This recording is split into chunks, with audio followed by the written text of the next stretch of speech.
اے اللہ مجھے اس راستے پر چلا جو مجھے صرف تیری طرف لے جائے۔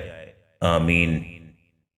الفاظ چابیوں کی مانند ہے، ان کا صحیح استعمال کر کے لوگوں کے منہ بند یا دل کھولے جا سکتے ہیں۔ ایک تباہ کن سوچ، میں درست باقی سب غلط۔ دوسروں کے بارے میں اچھا گمان رکھنا بہترین عبادت ہے۔ کچھ نیکیاں ایسی بھی ہونی چاہیے جن کا اللہ کے سوا کوئی گواہ نہ ہو۔ جھکی ہوئی گردن سے موبائل میں اجنبی لوگوں سے رشتے جڑ سکتے ہیں، تو حقیقی رشتوں کو بچانے کے لیے گردن جھکا لینے میں کیا قباحت ہے۔ کچھ لوگ خود کو پہاڑ سمجھ لیتے ہیں، در حقیقت وہ ہوتے شوپر ہی ہیں۔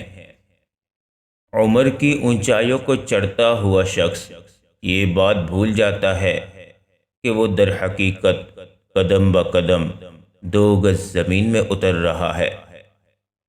اچھی باتیں پڑھنے کی عادت ہو تو اچھی باتیں کرنے کی عادت خود بخود بن جاتی ہے۔ کسی کی جگہ لینا اور کمی پوری کرنا 2 الگ الگ باتیں ہیں۔ جگہ لی جا سکتی ہے لیکن کمی پوری نہیں ہو سکتی۔ اپنے ہاتھ سے کی ہوئی نیکی اور دوسرے سے سرزد ہونے والے گناہ کا تذکرہ کسی سے نہ کرو، یہ تمہارے اپنے کردار کا امتحان ہے۔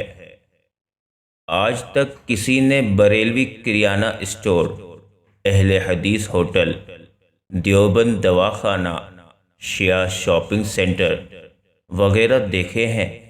ہرگز نہیں، کیونکہ کاروبار میں نقصان ہوگا، دوسرے فرقوں کے خریدار نہیں آئیں گے۔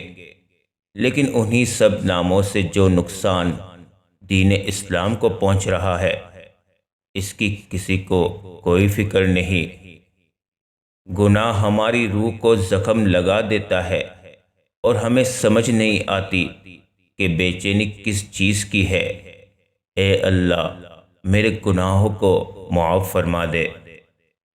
پروردگار کی نعمتوں میں سے ایک نعمت عقل سے کیے گئے وہ فیصلے ہیں جو زندگی میں مشکلات کی کمی کا باعث بنتے ہیں۔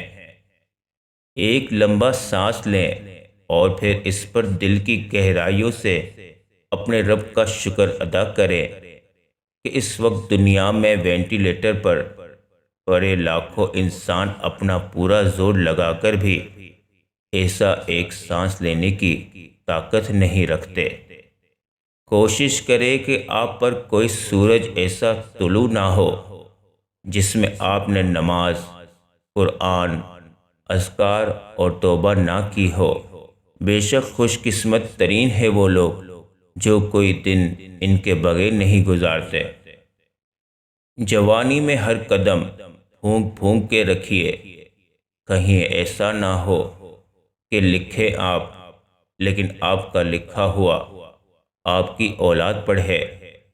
اپنی آنے والی اولاد کے مستقبل کی خاطر خود کو اللہ کی مدد سے دنیا کے فتنوں سے بچائیں۔ رات کے اندھیروں کو دن کے اجالے میں تبدیل کرنے والے اے میرے اللہ، ہمارے دل کے اندھیرے کو بھی اپنے فضل سے اجالوں میں بدل دے۔ آمین۔